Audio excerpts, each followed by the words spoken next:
Hi guys, my name is LordSevein, and welcome to the 5th episode of my How To Terraria tutorial series.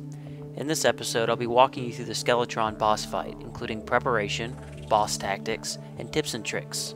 If you haven't yet seen the previous 4 episodes in this series, I suggest you watch these first, as they help you get familiar with the game.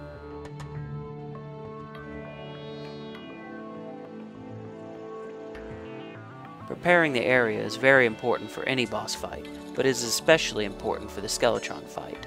Unfortunately, where the boss initially spawns is probably the worst place to fight him, as you will often float either inside or on the other side of the ceiling blocks of the dungeon. I would suggest clearing a very long and straight area to the left or right of the dungeon in order to make maneuvering and attacking the boss easier.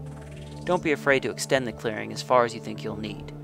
I would also suggest putting 2 columns on either end of the clearing to help you jump over Skeletron if he pins you into a corner.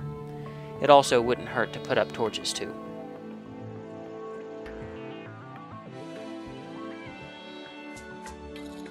As with any boss fight, you want to make sure that you have the best armor and weapons available to you at the time.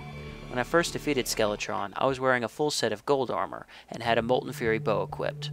After trying several different tactics, I would suggest using a ranged weapon like a bow or possibly a flail. I have found that when I tried to use melee weapons like swords, I went through too many health potions because I was too close to them more often than not.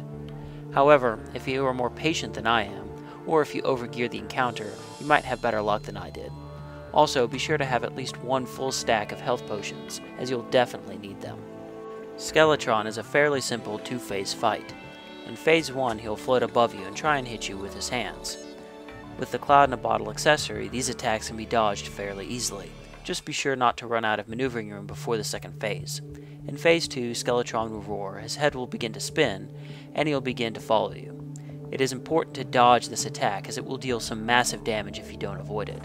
After a few seconds, he'll reset back to Phase 1. This process repeats itself until he's defeated. Skeletron has 3 separate parts, 2 hands with 2,000 health each, and a head with 6,000 health. While you can damage and even destroy his hands, it's usually best to always aim for the head, because you'll likely not have enough health potions to survive 10,000 total damage the first time you do it. That is, unless you're way better at this game than I am. Once night falls, speak to the old man to start the fight.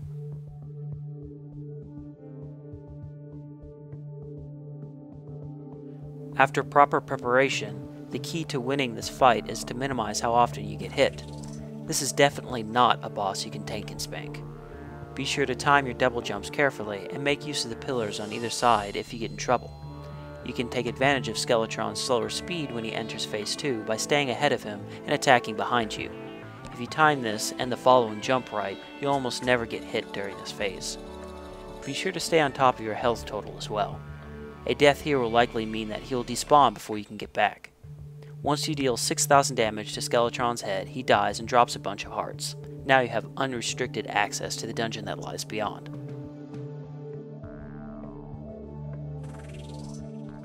And that should about do it for this episode. If this video helped you in any way, please give it a thumb, leave me a comment, and subscribe. Good luck and thanks for watching.